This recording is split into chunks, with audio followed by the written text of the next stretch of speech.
Hello tout le monde, j'espère que vous allez bien. On se retrouve pour une nouvelle vidéo. Je vais essayer d'utiliser les fonds de mes placards pour réaliser des recettes économiques.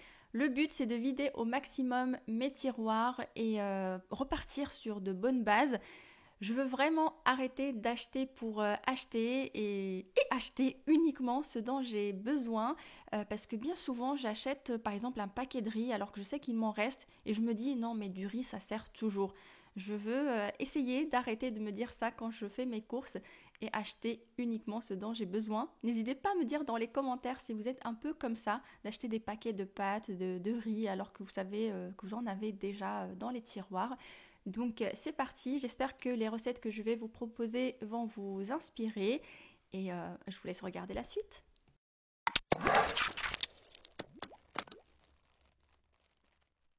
Comme vous voyez, mes placards sont bien remplis, ça va me prendre quelques petites semaines pour bien les vider.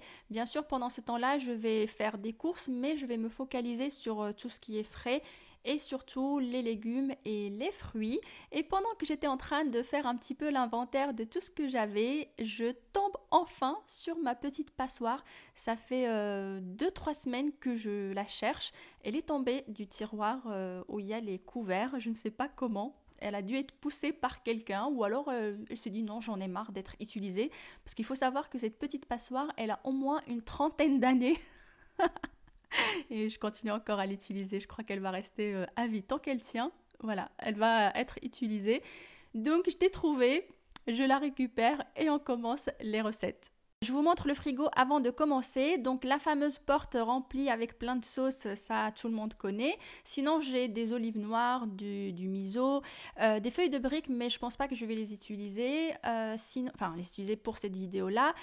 Du citron confit, du khli, la viande séchée dans le pot de Nutella.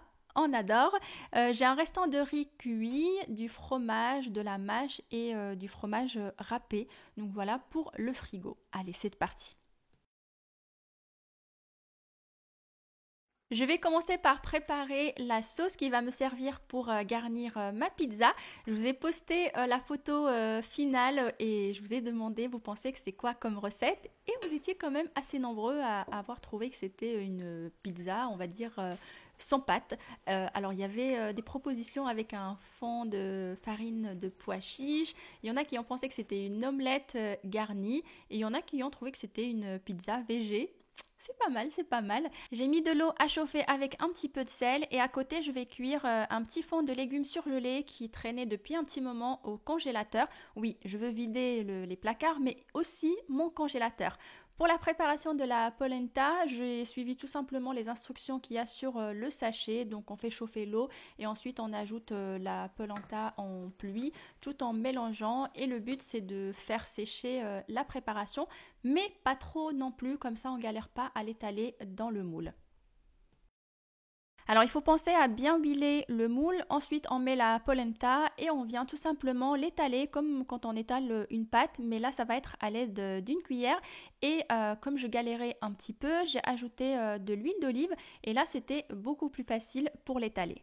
Et après, on vient garnir comme une pizza classique. Donc j'ajoute la sauce tomate que j'ai laissé mijoter une bonne dizaine de minutes. Et ensuite, j'ajoute aussi les légumes surgelés. J'ai allumé le four pour le préchauffer à 180 degrés. J'ajoute aussi du fromage râpé. Vous pouvez mettre le fromage de votre choix. Vous pouvez même mettre du fromage de chèvre par exemple. C'est super bon aussi. Et on fait cuire à peu près 20 à 25 minutes le temps que le fromage soit bien gratiné.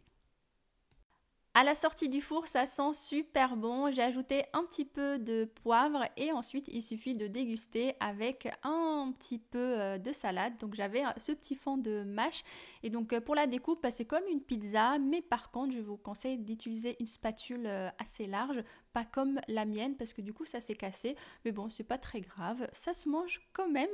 Mais j'avoue que pour la photo, bah ça passe pas trop quoi. Ça faisait un peu bizarre.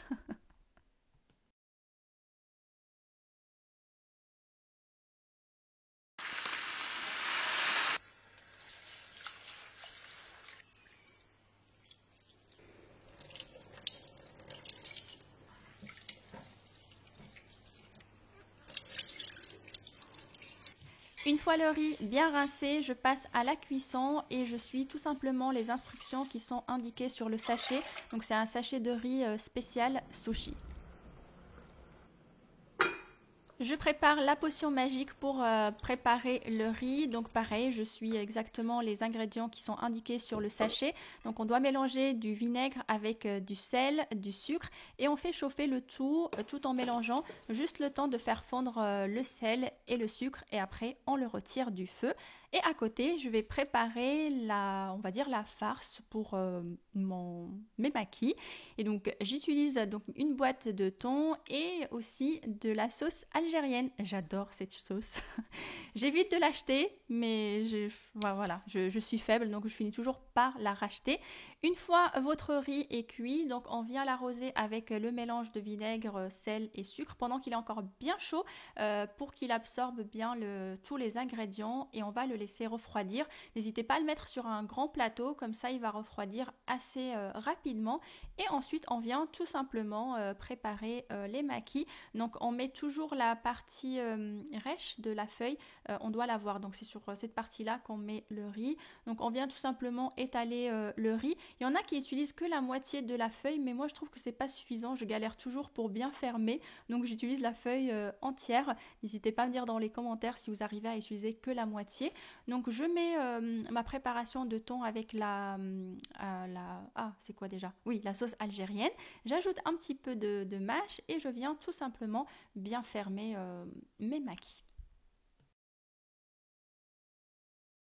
Voilà ce que ça donne et ensuite il suffit de les mettre au frigo, on va les laisser reposer à peu près une petite heure et pendant ce temps-là je vais préparer un accompagnement. Donc là j'avais, je ne sais pas si vous l'avez vu au début de la vidéo, il me restait cette boîte avec de la vermicelle, donc je vais la préparer et j'avais aussi un petit fond j'ai plein de fonds dans le congélateur. Donc d'haricots verts que je vais venir faire sauter tout simplement et ensuite je vais ajouter la vermicelle, tout bien mélanger et ça va nous faire notre petit repas.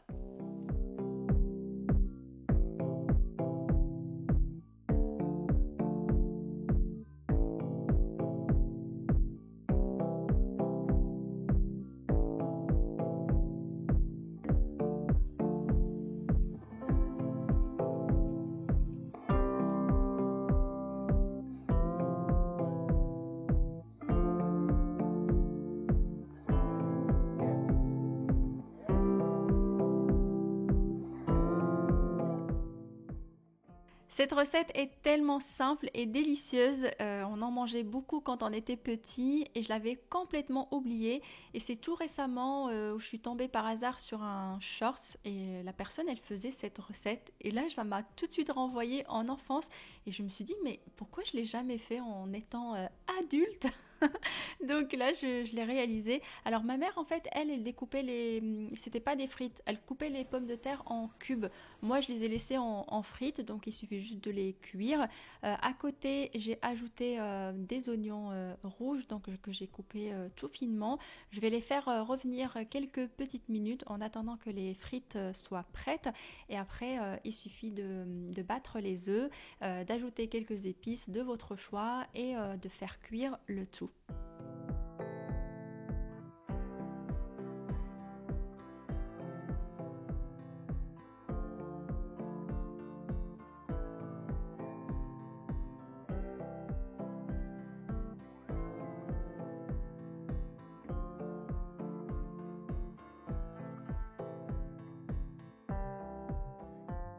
Alors faites la cuisson sur feu moyen si vous ne voulez pas avoir des oignons un peu trop grillés, même si ça donne un goût unique. Moi j'aime beaucoup les oignons grillés. Dites-moi ça dans les commentaires, mais j'adore. Donc bon, après il suffit juste de servir. J'ai pas pu m'empêcher d'ajouter un petit peu de sauce algérienne. Et puis franchement avec une petite salade, ça passe super bien.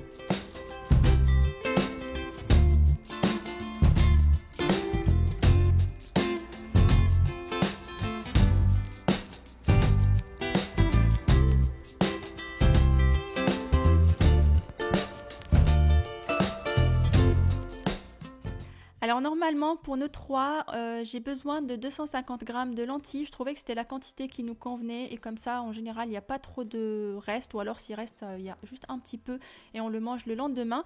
Mais là comme il restait pas grand chose dans le paquet, j'ai tout mis et de toute façon tout sera à manger. Et comme d'habitude je rince bien mes graines et ensuite j'utilise de l'eau filtrée pour les faire tremper toute la nuit. Ça aide beaucoup au niveau de la digestion, ça réveille un peu les graines et on profite mieux des bienfaits des lentilles.